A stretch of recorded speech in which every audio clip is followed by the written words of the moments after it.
La plupart des gens sont des moutons, ils sont inoffensifs et suivent la foule. Mais certains hommes sont des loups, ils sont dangereux et suivent leur propre chemin. Voici la réalité. Les gens moyens ne comprennent pas les hommes de grande valeur. Ils trouvent leur comportement étrange et peuvent même se moquer d'eux. Mais les hommes de grande valeur s'en moquent. Un loup ne se préoccupe pas de l'opinion des moutons. Nous sommes des créatures différentes. Vous n'êtes pas censé me comprendre. Dans cette vidéo, nous allons passer en revue 4 habitudes étranges qui rendent les hommes de grande valeur. Faites attention, car c'est ce qui fait toute la différence entre un loup et un mouton. Numéro 1. Authentiquement lui-même.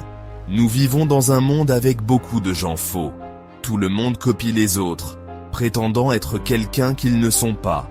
Mais certains hommes sont simplement authentiquement eux-mêmes, et vous devez juste respecter cela.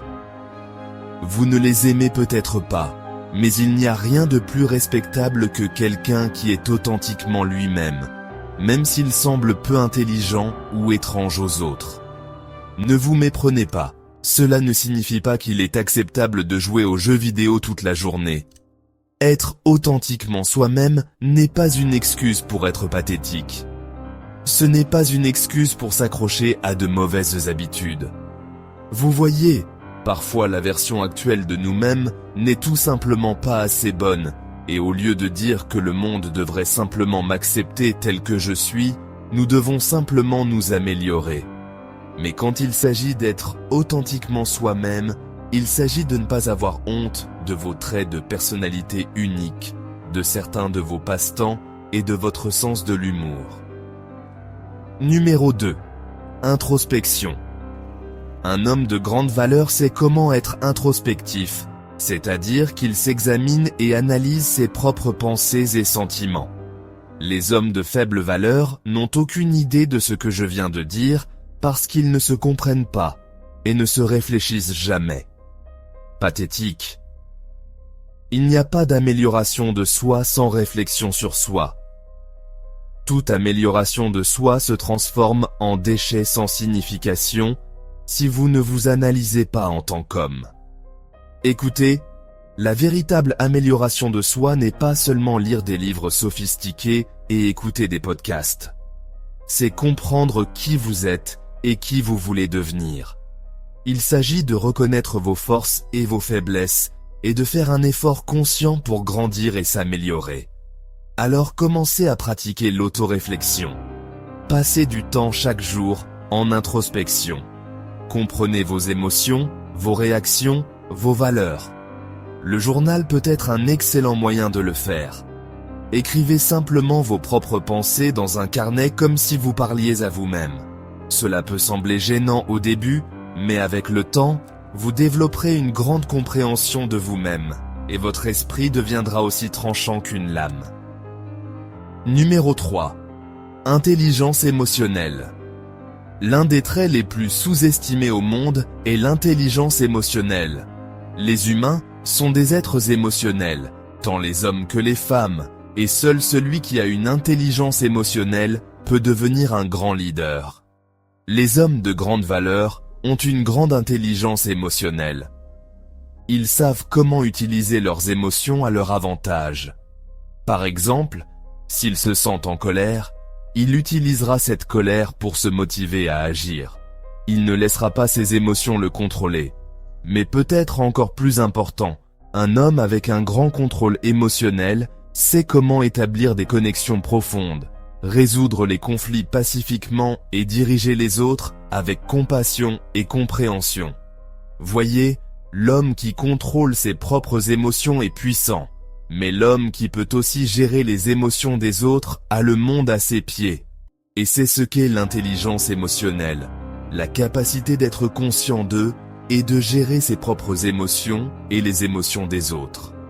Vous pouvez être le gars le plus intelligent de la pièce, mais si vous manquez d'intelligence émotionnelle, vous manquez de pouvoir parce que l'intelligence émotionnelle est la clé du succès personnel et professionnel, et rien d'autre ne s'en approche. Alors, améliorez votre intelligence émotionnelle. Vous faites cela en étant introspectif comme mentionné précédemment, mais vous devez également être extrospectif, c'est-à-dire observer vos propres émotions, ce qui les déclenche et comment vous agissez dans différents états émotionnels, mais aussi observer les émotions des autres, ce qui déclenche leurs émotions, comment ils agissent, et s'ils sont capables de déclencher vos émotions. Observez tout. L'intelligence émotionnelle n'est pas quelque chose que vous gagnez du jour au lendemain, c'est un processus de toute une vie. Numéro 4. Pas d'équilibre dans la vie. La plupart des gens rêvent de l'idée d'une vie équilibrée, que nous pouvons travailler sur nous-mêmes jusqu'à ce que nous ayons l'harmonie idéale dans nos relations, notre travail, notre forme physique, notre santé et notre bien-être émotionnel, comme si le succès de la vie pouvait être mesuré par le temps que nous passons à faire toutes ces choses. Le problème est qu'une vie équilibrée est une façon médiocre de mesurer le succès et, d'une certaine manière, c'est juste un mensonge que nous avons été vendus pour nous faire croire que la stabilité est bien. Vous ne pouvez avoir un équilibre que si vous n'avez aucun objectif ou rêve, et essayer de poursuivre quelque chose, tout en ayant tout en ordre, pourrait vous faire perdre la tête, parce que cela peut être impossible. Le succès dans quelque chose nécessite une attention concentrée, de la discipline et du temps. Le temps passé sur une chose signifie du temps loin d'une autre. Cela rend l'équilibre un objectif inutile si vous voulez réaliser plus de choses que la simple stabilité. Si vous voulez vraiment grandir, apprendre, être plus riche, ou simplement être meilleur, vous devez y consacrer du temps. Et si vous n'appréciez pas ce processus, vous devrez peut-être changer ce que vous faites, pas faire un équilibre dans votre vie pour cela.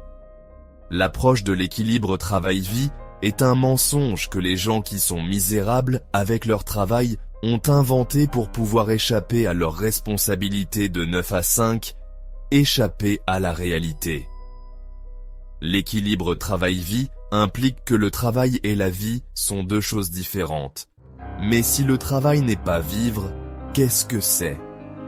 Réfléchissez-y. Vous ne pouvez pas convaincre un agriculteur travailleur qu'il a besoin de plus d'équilibre dans sa vie. Vous ne pouvez pas le sortir de sa propre ferme parce qu'il aime son travail, c'est son but. Vous voyez, vous pouvez penser que vous avez besoin d'une vie plus équilibrée parce que vous êtes submergé par des choses que vous n'aimez pas. Mais si votre travail était votre but, si vous aimiez travailler, vous ne chercheriez pas un équilibre travail-vie. Vous comprendriez que le travail fait partie de la vie, ce ne sont pas deux choses séparées. Rappelez-vous toujours cela. Au fait, si vous voulez monter en niveau dans la vie, n'oubliez pas de nous soutenir en appuyant sur le bouton « J'aime » et s'abonner. À la prochaine fois.